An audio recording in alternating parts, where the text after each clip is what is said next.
My man, nicey too pricey. What's up, bro? We gotta talk, fam. About what? Something really important. It needs our attention, man. We gotta sit down and talk about this. Bro, we're at work. We got things to do. You call that work? I'm working. I don't know what the hell you're doing. The fact that they pay us in spamuto and mango doesn't mean anything, right? Fine. What do you want to talk to me about? Let's just go have a seat and talk about what we gotta talk about, man. All right, let's go. We gotta bring the gears back, man. I'm not gonna lie, bro. I hear you. I'm just busy with work. I'm doing my stand-up thing. It's just not totally in the cards for me right now. After I almost got canceled, I don't know if I could do it again. Where are we even gonna record this next season of Switching Gears anyway? That's a great question. I think I know a place. Let's go.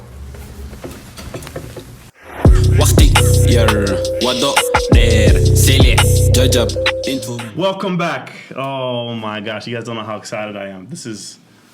I feel happy. Okay. I'm happy to be with you guys. You're probably wondering who we are, what we're doing here. Very familiar set, unfamiliar faces.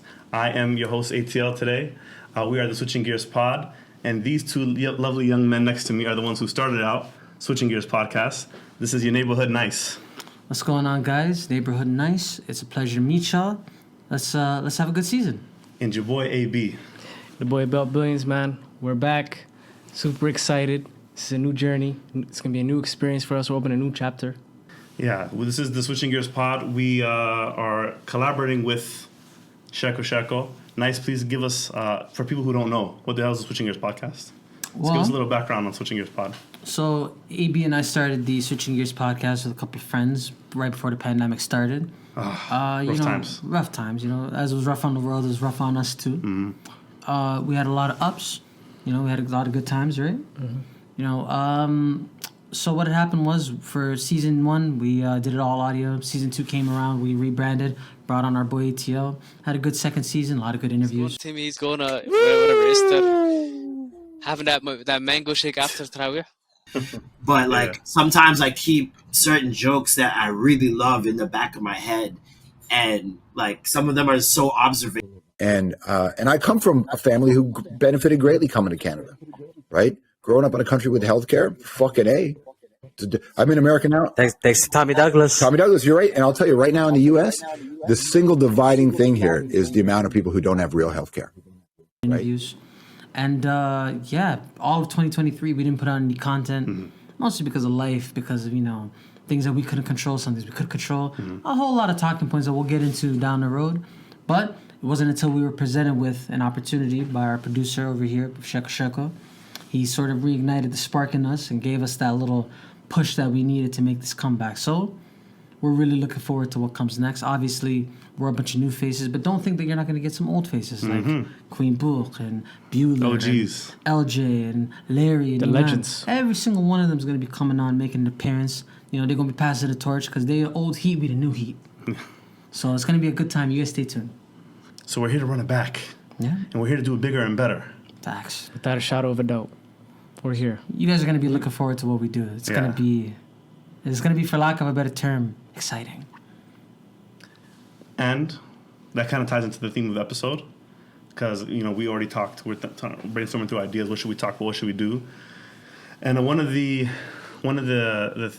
kind of consistent themes when we were talking about what to talk about was the fear of maybe getting back into this, the anxiety of getting back into this. COVID kind of made a lot of people homebodies, made a lot of people switch careers for better or for worse and get into certain lanes, leave certain lanes.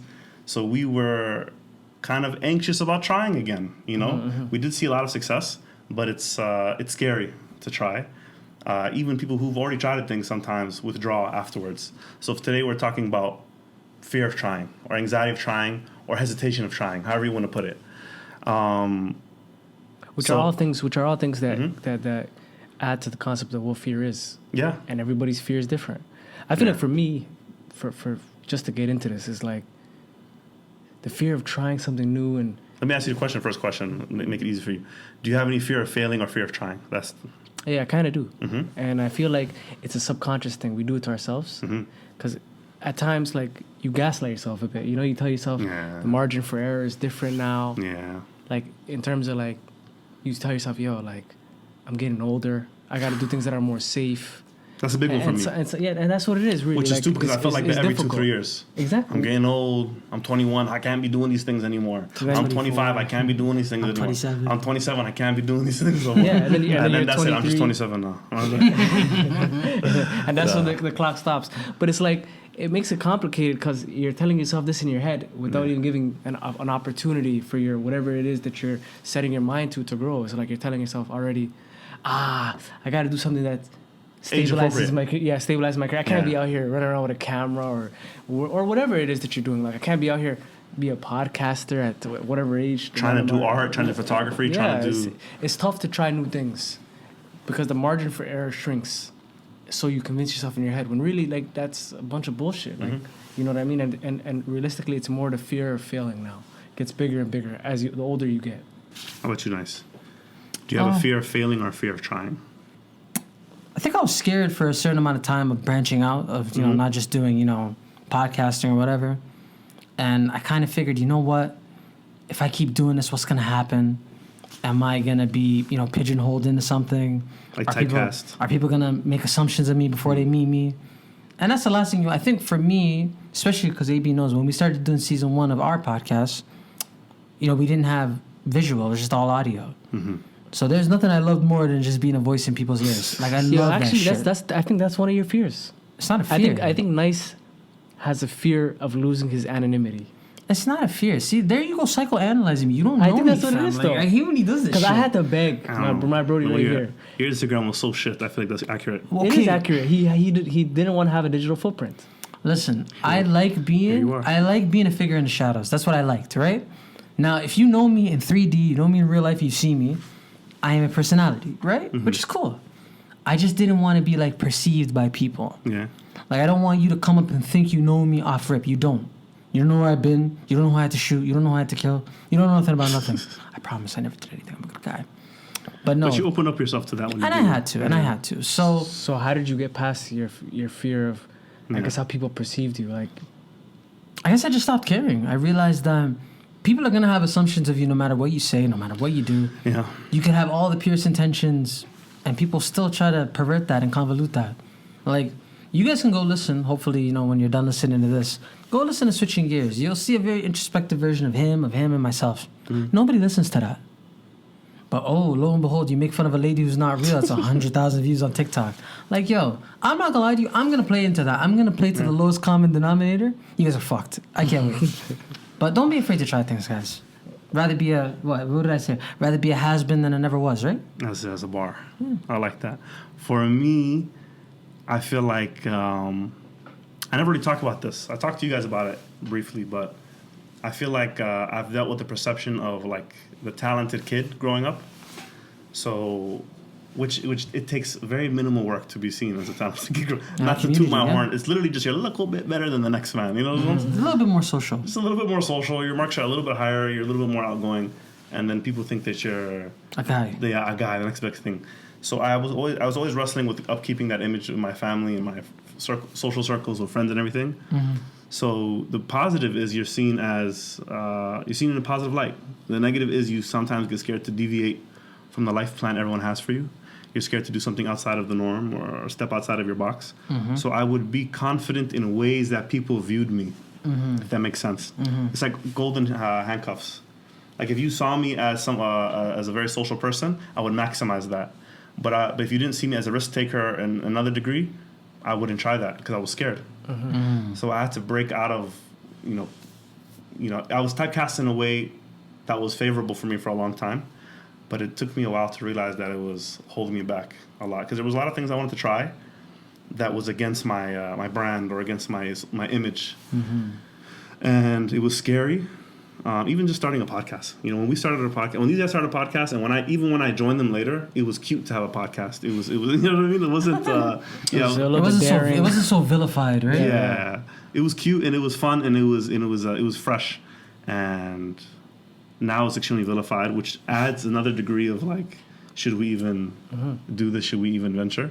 But fuck it, man. Like, we do what we want to do. I'm lying to you if I said that I'm past this.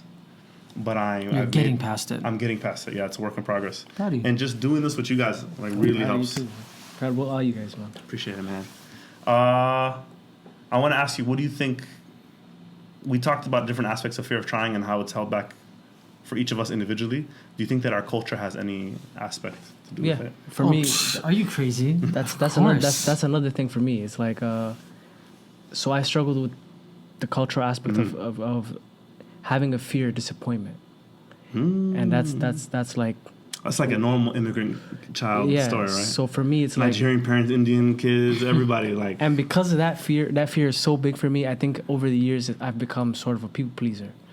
Yeah, you are. Yes, I mean I'm more conscious of it now. I said, yeah, you are like you are right now. Nobody is. I try to make everybody around me happy. Sometimes to the detriment of himself. Yeah, and I agree. And that's one thing I had to learn. A really tough lesson over the last couple of years is like, you can't make everybody around you happy. Did you break? Do you honestly feel like you're past it? Of course. He's not. A lot of people said. guy. I'm gonna ask you this. A lot of people, when they say they got over people pleasing, they felt a lot of resentment for like once they really sit down and identify what they had to go through to make everyone around them happy, and they break through the shackles, they realize like how people took them for idiot, how people took them for granted, and they have a lot of anger and resentment like 6 months later, a year later, 2 years later about like, I can't believe they did that to me, or they put me in these positions. It's tough to move on because you do deal with all those when you're getting over something, you deal with the understanding what it is. You start to blame everything but yourself. And to actually get over it, you got to look at the man in the mirror. You know what I mean? So the reality of it was It's like like Michael Jackson. I have to take. Excuse me, sir. I need you to relax. Anyways, I'm looking at the man in the mirror. Anyway, so for me, it's like Sorry. I had to actually really get over it. I had to look at myself in the mirror and be like, understand that it's okay to make mistakes. It's okay to fail. I'm not gonna make my parents happy because I'm not gonna be a medical student. I'm not gonna be An engineer, a lawyer. You're not gonna be, you're gonna disappoint somebody in your life. You know what I mean? And trying to make everybody happy for me has always been a goal because I just like making people happy. That was my thing, right? But realistically, maybe it was a little bit of, I'll say, self-doubt and like just fearing of like kind of failing and like disappointing people. I just wanted to make everybody happy. I'll do this. My parents want me to be this. I'll do this. I'm gonna try my best. And I don't have a passion for it. So eventually, it still leads to failure. So now try not even or unhappiness. And if you do it and you unhappy. succeed in it, you're unhappy. Like you have the job and the degree and the life, but you're like exactly. And What does it cost me? especially when you're always trying to make people happy, the reality of it is you can't. It's impossible. So now what I was running from was disappointing myself and disappointing people around me. And you're gonna disappoint people. It's part of life. So I had to kind of accept it and learn like, this is not a healthy way of living. I gotta do things that make me happy, and I gotta do the best I can to make whoever else happy. Be honest with myself too. It's not possible to take on the burden of the world and be this character that I created in my head that didn't exist. Like it's not realistic. So for me, that funneled my fear of like trying new things and experiencing, because I was always trying to make and please people and have this perception of myself out there that didn't exist. So you for want me, to it was step out of hard. line. Yeah, and try new things. And I'm not gonna lie to the culture of where we grew up is another conversation. We could talk about it for hours. Yeah. But like when you grew up in the hood, you don't want to be the cool. Look at this guy, fam. That tried something new. Like they try to be different, dog. Look at this waist, man. This bum. Who the fuck this kid think he is? You know what I mean? Picking up a You're camera. taking You're taking pictures of the man. What are you? Up? You see how we naturally Are you went to gonna the post same that, one? cuz? You work for CP24? You bum? Where's why am I gonna post these pictures, fam? What are you, a photographer? Tumblr youth? I actually went to the exact space. Literally. Now you're a podcaster. Holy CP24. I'm gonna cook you, fam. There's no winning. Yeah. No, there's no There's winning guys in our that like to community, dance bro. in the hood, fam. I know guys that actually can sing Yeah. in my neighborhood. They're gone now. They're in jail.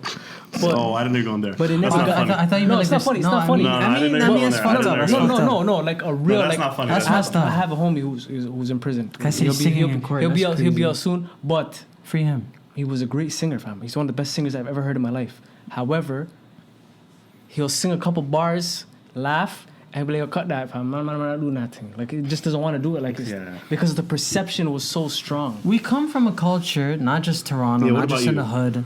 like culture. Like Somali, like we have all of these things that are like stacked against us in that sense. We're like, The minute you step out of what people perceive as normal, all of a sudden, like, people are gonna come through in droves to tell you ain't shit. Like, me doing comedy right now, people are like, oh yeah, I see that. You know, yeah, I can see that for nice, whatever. Bro, I started doing modeling now. People are like, I'm sorry, what? oh, you didn't know that? You did should I do what? I started doing modeling. You didn't know that? We never talked about this? What are you modeling? Clothing. Not gonna lie. Like gloves and I'm not gonna No, lie. like clothing. He'd be a great model for Okay, so this is where we're gonna cut it out. This is where we're gonna cut it out. I'm not gonna lie, I'm not letting this joke fly. I'm not letting this joke fly. okay, go back to modeling. Yeah, no, I'm not letting this That joke was fly. hilarious, though, right? It was funny, but I'm not letting it fly. funny, bro. You cooked me. I'm not. When did I cook you? You go. What did I say? I don't remember, but we were cooking it. We're both cooking it. What did we say? It's okay, go back. Yeah, like people, we come from a place where people don't let you try new things. The minute you deviate from the norm, all of a sudden there's gonna be droves of people telling you ain't shit. Me getting into comedy, people are like, hey, I see that. That makes sense. That On tracks. Me saying, hey, now I'm doing modeling because I started modeling clothing. People are like, look at that. Look at that, see? I did not know this. But this is what I mean. Like but it's okay. I Like, had the same reaction to this as when Are he you said actually he was making modeling, soaps. Jordan? no, I'm being dead ass. Yeah, I'm being, you know, that's not, you know, it's not a flex or nothing. That's just, you know, that's just how it happens, right? But it's just it's so like sad to see that people don't want you to get out of your comfort zone. Like, you're taught as a kid, yo, you know, you shoot for the moon, you miss, you land among the stars, right? Why is it that? Well, I don't know if it's a Somali thing. I don't know if it's in conjunction with being from Toronto. I don't know if it's growing up in ends, growing up with negative influences. Maybe there's so many factors at play here. But why is it that when you try something, even if it's not fucking good, why are you attacked at such like a rate? Like, why are you like attacked for it? Niggas can't breathe. Like, I don't get it. It takes trailblazers to break through all of this that you guys spoke about, and then push through the fire and push through the pushbacks and hesitation and all of the factors going against them to open the doors for everyone else around them. So I noticed we're not that old, but we're old enough to know when Somalis weren't in many different industries, not doing many different types of things. Facts. Somalis, what we do is we tend to stick together. Yeah, but follow each other that's in the not things. just a Somali thing. That's a Nigerian thing. That's an Asian thing. That's a Pakistani thing. That's a white thing. That's I know, Eastern but like European thing. I noticed Most that we ethnic really minorities stick together. Yeah, people. So it's no. When I say stick together, I mean like we follow each other in like fields and stuff. Yeah. Like how many niggas do you know that are in public health? Wallahi, Yeah. Wallahi, you know, it's the saddest part. It came out of my mouth and I realized what I was talking about. I'm so sorry. It's okay. I was involved. I am so sorry. No, but the But point like, I'm how many making to you niggas is got in like a coding? lot. No, but look, got a lot. Got a what? He said, "I've gone into coding." Yeah, I went to coding as well. You're cutting this. So out. we both have. We did No, I together. have to cut that out. No, I have to cut that out. It's like he's attacking me. It's We like did it together. This guy's a fucker. This guy's a fucker. This guy's a fucker. Fam, would you believe me if I Yeah. told you it came Naturally, out? I lie. Damn. It's Looks like alright, I've been don't trying edit for it, years. Keep it in. So it takes Trailblazer. a lot of times it takes a trailblazer. Let me go, nigga. Yeah. I was acting like I was thinking. Okay, my bad. Yeah. Yeah, no, go ahead. Go. It takes a maverick. Stop. Go. So it takes a trailblazer a lot of the times. You guys are fuckers. I never said. Look, I never said him. It's him. You just already did. Stop. Let's go. Hey, you're laughing. Yeah, it takes a Celtic. Okay, let's go. Okay. 3, 2, go. Okay. Takes a big arm man. Takes a hornet. Oh, fuck, that was a joke. Okay, I'll sorry, give you another man. word now. Trailblazer, you guys are joking with me. Takes a cavalier. I'm saying No, trailblazer. Trailblazers. Okay, fuck off. It's a real Okay, maverick. okay. Okay, I'm doing trailblazer. You guys ready? Listen, I'm the maverick here. Let me go, man. I'm gonna forget my Let's point. go. Okay. So it Okay. takes a trailblazer, hey? Okay, can I go? Yeah. Yeah, you can see you laugh. Just say it. Who gives a fuck? Alright, fuck you. fam? Okay, no. I like the point you guys made. It takes a lot of the time a trailblazer to push through. I can't. Yo, see, did I do anything wrong? You're grinning from ear to ear. Yo, why are we doing this? You're grinning from ear Just to say ear. it. Just say it. Just Yeah, say yeah. it. Even if we laugh, continue, fam. Okay, I'm not gonna say No, trailblazer. don't laugh. Why? Because It's we're having a serious him. It's conversation. fucking him. We're having a serious It's him. conversation. I'm not laughing. See, Okay, it's I'm not him. gonna use the word trail. It's the trailblazer word. It's just I'm not just. Just say maverick. No, I'm not using No, fucking. it's not applicable. Okay, stop. Dickhead, it's not applicable. Okay, stop. here. The point you guys made about the culture pushing us back and holding us back, I agree with. And a lot of the time it takes someone to push through all of the resistance and all of the cultural impacts you guys mentioned, whether it be where we come from, specifically the areas we live in, or whether it be our culture and our backgrounds and the immigrant aspect of it. And I noticed that let's talk about our community specifically. I noticed that when we're not that old, but we're young and we're not old. You know what I mean? We're getting up there. We're getting up there. I'm 25. You know what I'm talking about? But we remember when Somalis weren't doing a lot. I remember. Because what I mean by that is we had like the generic engineer, doctor, lawyer aspirations. Shout out to all my nurses, man. Shout out to all nurses. As every immigrant group does when they come to the West. Mm-hmm. And we didn't deviate from that because it's like, what do? We don't know the roadmap. We don't see the people who look like us in those spaces. So that when someone breaks out, when you see someone who you grew up with or someone looks like you doing something that you never saw anyone do, there's like a natural haterness in the hood or in your culture that like makes you want to pull them back. And there's trailblazers and people who push through these things that when they finally succeed, they open a door for everybody else. So how many times we've seen so many waves, like everybody's seen so many waves of photography. I tried photography. I still do photography. Videographers, podcasters, poetry. Oh boy, Somalis. What was it? The 3 Ps. I'm too. What's the line? What's the line? I'm too west for what is the line? I don't know. It depends. But the poets, I'm not gonna lie, they faced a lot of the. No, they were the boldest to me. No, but Somalis, like, we really embody that though. Like we embody the 3 Ps: podcasting, photography, and poetry. Yeah, like, that's modeling. Our shit. It takes. Stay tuned. It takes a trailblazer to break through to open the doors for everybody else. Is the point I'm making, and then you see everybody else doing it. So there is a cultural impact. There's a cultural pushing us back and pulling us back, and there's a fear of trying almost as a whole people. But it takes. Because that's how we are. That's how everyone is, bro. Ethnic minorities, it's easier for us to try things that we know are the safer for us to stereotypes, succeed. which are not always correct, but the stereotypes for a reason a lot of the time, where you see certain demographics and certain jobs or professions, because that's where they see people who look like them. That's where there's a lot of connections. That's where there's a lot of nepotism. That's where they get to... It's safer. And even at home, what do you say to you? Hebel did this. Why don't you do it? Why don't you... Fam, you can do this. Yeah, we do that. That's the crazy. And that's how it part. starts. The pressure starts in the crib now. I gotta be a nurse. You know what I mean? To be successful. Yeah.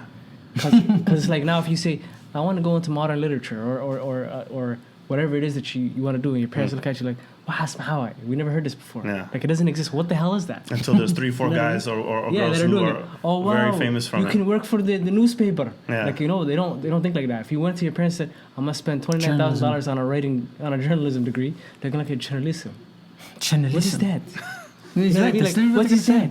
You know, like they're not familiar with it, so it's easier to try things that people have seen that are tangible with their own eyes. Other people succeeding because it's safer. It's just easier for us to do, and then we flock. That's how we go. I will say though, with us particularly, pertaining to us as switching gears, to know that there are other people who do what we do, who are podcasters, who say that we directly inspired them. Like, no names, but shout out to them. Like very successful podcaster. Like, yo, I heard y'all niggas do it. And I don't know whether to take it as a compliment or an insult. They're probably thinking, yo, these motherfuckers can do it, then I can do it. Sometimes it's that. Sometimes. Or it's just like, you know what? Yo, these are some real ass guys. Yeah. And I love what they do. And they make it feel approachable for me. Mm-hmm. Like, all you need, like you said, you need that trailblazer. You need that one person to stand out and say, you know what? Let me be a little bit offbeat. Let me be a little bit, walk to the beat of my own drum type of thing. Scary, bro. I mean, it's to be scary. The first crop of people doing something. It's scary. You know what's funny? To an extent. It's when you don't really think about it. It's easier to try something new because I don't think me and him were thinking about anything. When you actually have passion for it. Yeah, I didn't think about how we were going to be perceived. It never occurred to me or him. Oh my God, here we are. People are going to quote shit that we say back to us. Yeah. Until I woke years up, after the fact. Until you wake up, you see 250 messages. Yeah. In an anonymous form or whatever the fuck it was. And people quote the things that you say back to you. Like, you know how many people use the word conf and they say it to me unironically? I like conf. And they say it to me unironically too, to be like, oh, this guy's bare conf. I'm like, oh, they know. The people that you said it's easy for them, it's because that's their actual passion. And for them, it goes into our next question, for them, success is just being able to do it every day. And whether or not they reach monetary success, whether or not they become famous or big or ever capitalize on it, is not it's a byproduct. The real fun for them is the journey. And a lot of people, and it's okay and it's normal and it's for safety. And I can't say that I haven't done it. I've done it a lot. A lot of people will just try something for the sake of safety. You know what I mean? And that's life, because we live in a capitalistic world. That's another conversation. But yeah, go ahead. And that's the thing too, because the fear of trying robs you of the pressures I like that. of trying all these new experiences that you're passionate about. Like Yeah. it robs you of that journey of like, I'm doing something that I love and I'm proud of it, rather than doing something that is probably safe, that you don't give a fuck about. Like, you know what I mean? Imagine they told you right now to go do something that you may be monetized for. Sure, you'll like it for the first year. You'll make a lot of money, but eventually it'll weigh on you. You don't like this shit. Yeah. Imagine you tell an NBA player, listen, you're a doctor now. We give you the talents of being a doctor. Yeah. And vice versa. It's like, it's I think a not doctor bad. might want to be MJ, but he might not like it. It might not be. He or I she know I might. wouldn't. And that's okay. I don't want to be around sweaty niggas all day. I'm blessed, bro. I'm good. You're not really an athlete? I'm good. I'm so good. He's a model, bro. Allow him. I'm a model, bro. I'm a pretty boy. Let me live. You better man than me, brother. Trust me. Appreciate that. So my question for you guys is, so this is our journey. And I love just, obviously we want success. Obviously we want metrics. Obviously we want numbers. I'm not going to sit here and lie to you and say we don't want that. It would be really nice. That's what, Yeah, no, it's something. It's a byproduct. hope. It's something. It's a hope that we have. But what does success look like for you? Because we're talking about trying, fear of trying. So we are trying. We're here. So what does success look for you going forward? Kicking the fear of how people perceive you, and sort of like checking my own thoughts. What I mean by that is like, you no longer want to be gaslighting yourself in your own head, talking about, man, I can't do this now, and so on and so forth. So I just want to be able to experience the journey of trying the things that I love, and giving it my all. I don't really want to care about whether I fail or whether I don't achieve what success looks like to somebody else. Because to me, success now, from all the things that I've experienced up to this point, success now is just living through the journey of trying something that I love. I want to just experience that and like live in the moment and not care about the consequences of what comes from it. You know what I mean? Because that's when the best things happen for you. I feel like for me, that's sort of what success looks like to me now. What about you, brother? That was beautiful, by the That was way. a great answer.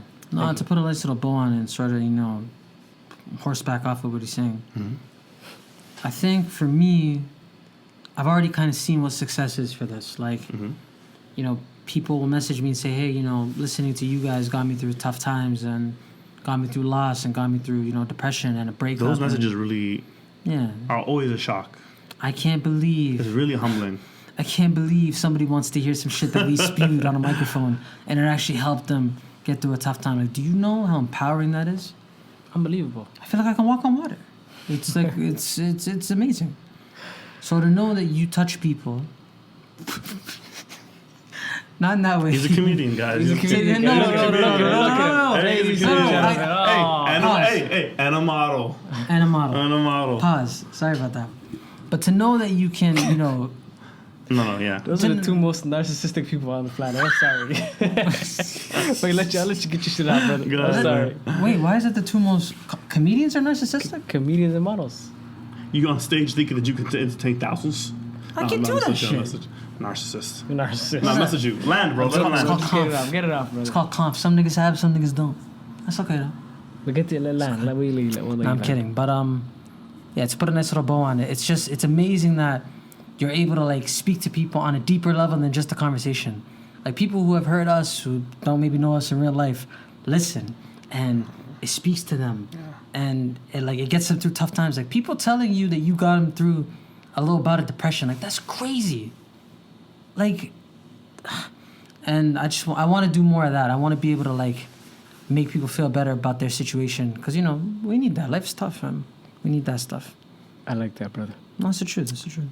For me, that was also beautiful. No, thank you. Other than the part when you giggled. No, that was beautiful too. For me, like everyone out there, I have a graveyard of ideas. No, like for me. Yeah, like a lot of ideas you buried. Yeah. I get it. I remember I walked through. how do I put it? I'm trying to remember what was on. I walked through literally a graveyard one time in London, UK, not Ontario. Yuck. Yeah, so PU. PU, you stink. Yeah, continue. Unless you want to sponsor us, we'll be ambassadors of London, Ontario. No, that's what you. So this guy. So I walked through. I was just walking and I saw on a headstone something along the lines of, I was once young and also had dreams and ideas, and I also had talents.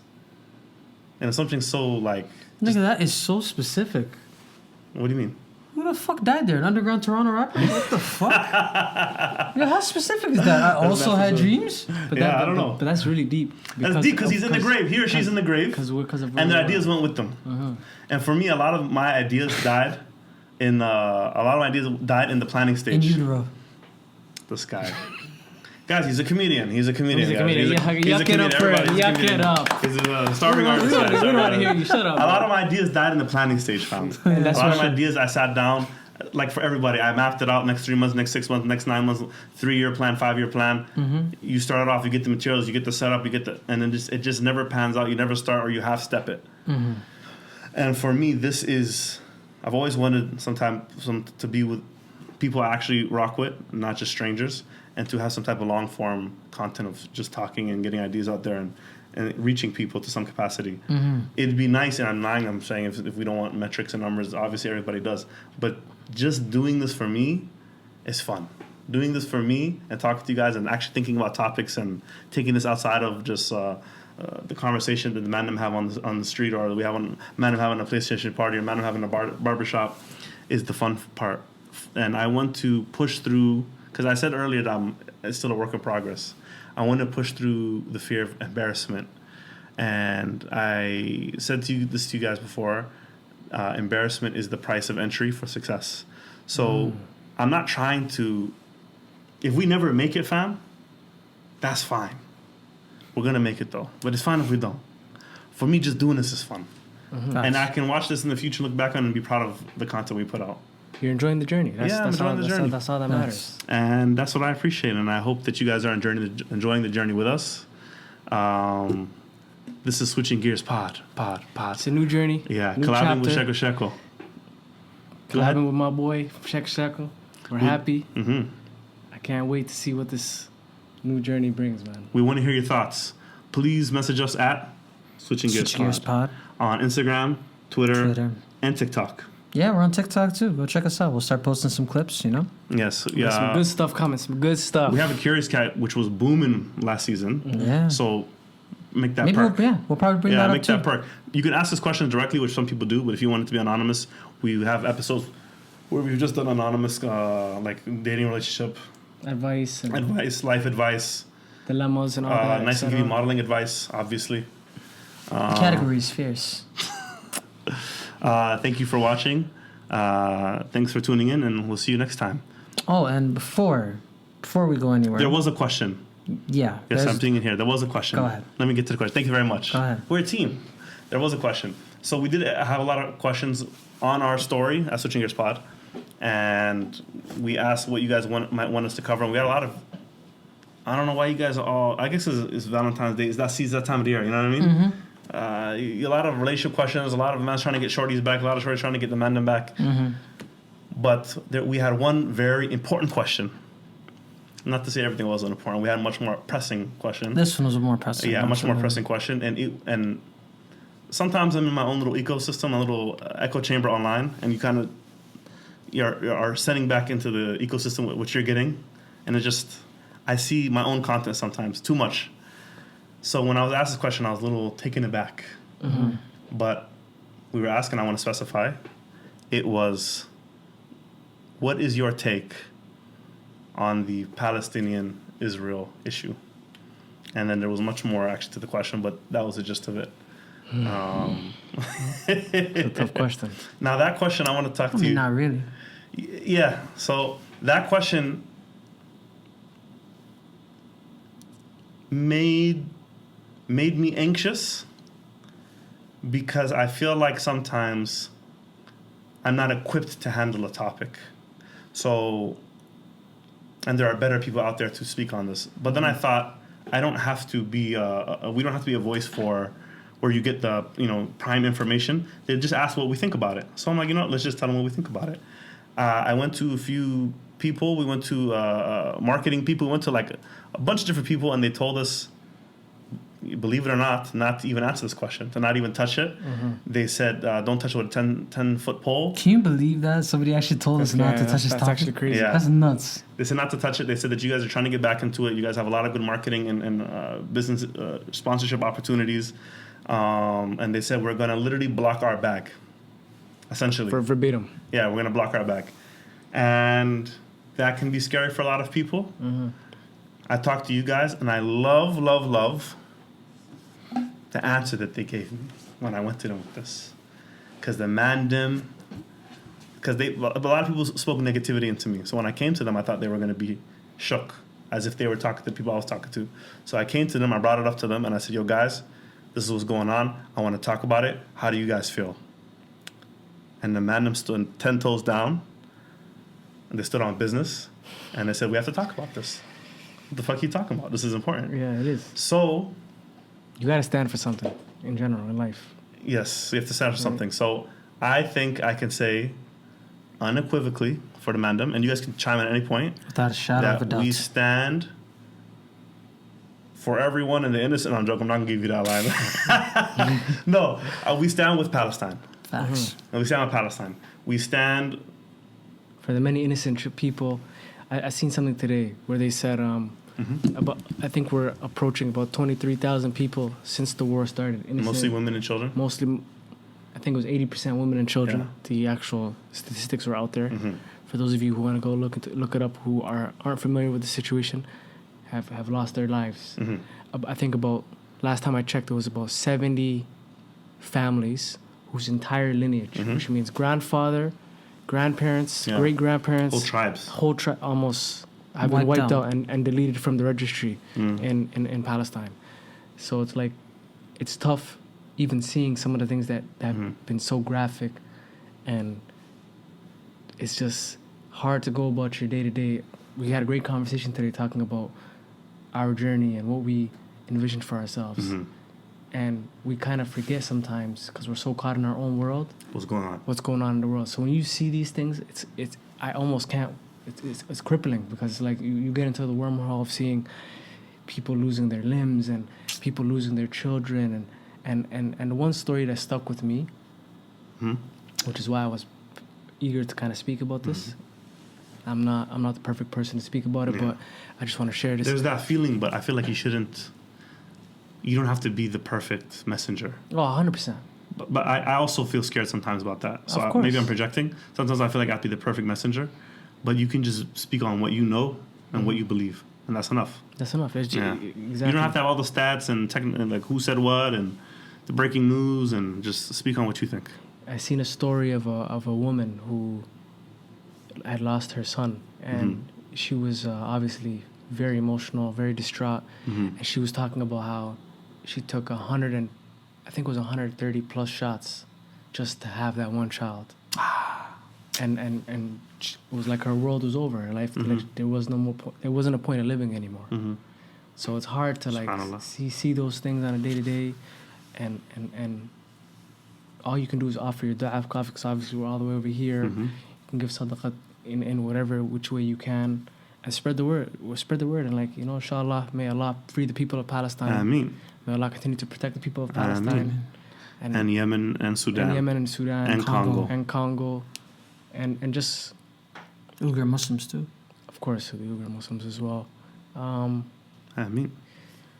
It's just time for all this stuff to kind of stop. The world's just. I was sent a statement when I asked a bunch of people, because I asked people from different backgrounds to get a really good idea of how to navigate this, and I was sent a statement like Noah Schnapp. I don't know if you guys seen Noah Schnapp, the Stranger Things. Yes. Yeah, Will. I think he's Will. Yeah. So he gave a very that generic "I want peace for everybody." My thoughts and beliefs have been so far misconstrued from anything even close to what I believe, and I wanted to just state from my heart how I feel. I only want peace and safety and security for all innocent people affected by this conflict. I've had many. No innocent lives lost. I wish they could live harmoniously together. I got a similar statement from someone, as if there's like a floating template, and they said, yo, if you want to talk about it, just say this. And I felt so dirty just reading it. And I was like, nah, fuck that, bro. We gotta stand for something. So I'm glad that you guys are standing 10 toes down on this. And by the way, I mean, I didn't say the anything. the boycotting is working. I just want the boycott is working. Yeah. Starbucks, the corporation, lost $12 billion since the war began. And I've lost 15 pounds. And in case you guys didn't know, just before Nice gets into this thing, is they put out a mug today. Yeah, I eat that thing. And the mug had a watermelon theme. Yeah, I seen that. And for those of you who are wondering what the watermelon is, I'll let my brother Nice explain after he also talks about his stance and his opinion about this. So, I mean, nothing I can say that you guys haven't already touched on. You know, like ATL said, I'm not the most educated. I'm not the most well-spoken. And there's a time where you're like, hey, should I say something? If I do, do I practice it? Do I sort of run it in front of, like, harmful, like, what am I doing, right? Like, what is it that I'm going to say that's going to make this click in your mind and say, oh my God, this guy fucking gets it? I don't. What I do know is that there's right and that there's wrong. Facts. What's happened to Palestinians is wrong. And if you condone that, like, there's no two sides to something. Like, I know we live in a world where people think you can have your cake and eat it too. As it can be. It's not. It's not one of those. It never has been. So, like I said, free Palestine till it's backwards. You know what I mean? Congo, Sudan, the Uyghur Muslims, Yemen, all of them till it's backwards. You know what I mean? There's no stance you could take on this. If you're just trying to protect your image or whatever you think you can perceive yourself, like, we see right through you. Don't do that. Like, you know, it's better to stand on a side and make it known where you stand than be that person to say, oh, I didn't choose a side, I'm neutral. Because neutrality is compliance, the way I see it. That's the liberal way. That's another conversation. Pussies. With that being said, like, just to go back to... Oh, wait. You didn't talk about it. No, I was going to say, well, you know, you're talking about Starbucks. I don't know if you guys noticed, but McDonald's is out here saying that they never support IDF, but they got caught in a lie. I don't know if you guys seen that. There's your Twitter notes on it. McDonald's is getting cooked right now. All of them. The peaceful protest of boycotting these big corporations. It's working. Who were back in... Look at that. They never thought they'd be affected by it. I was in the airport the other day. Starbucks handing out free drinks. They're even opening up small stands with a different name. Yeah. But it's Starbucks. In certain airports. I think it was in Ireland. Anyways, with that being said... I just, you know, to put a nice little bow on it, you know, we have the watermelon here, obviously, to represent Palestine. Someone also told us to just put it there and not say anything. We weren't going to say anything. We thought you guys got the vibe, but just in case, you know, just in case it's not equivocally clear what we're doing here, you know? But, free Palestine till it's backwards. Facts. And that being said, hopefully we can leave on a note of letting you feel like, hey, you know where we stand. And if you stand with it, then stand on that. Don't be afraid to... And if this closes sponsorships for us... Fuck them. Fuck them. Alhamdulillah for what we get. Alhamdulillah for what we don't get. Yeah. Facts. That's it. That's how life works. And I think that's a wrap for us today. That's another episode of Switching Gears. Gears. Sponsored by Sheeko Sheeko. Thank you for listening, and we'll see you guys next week.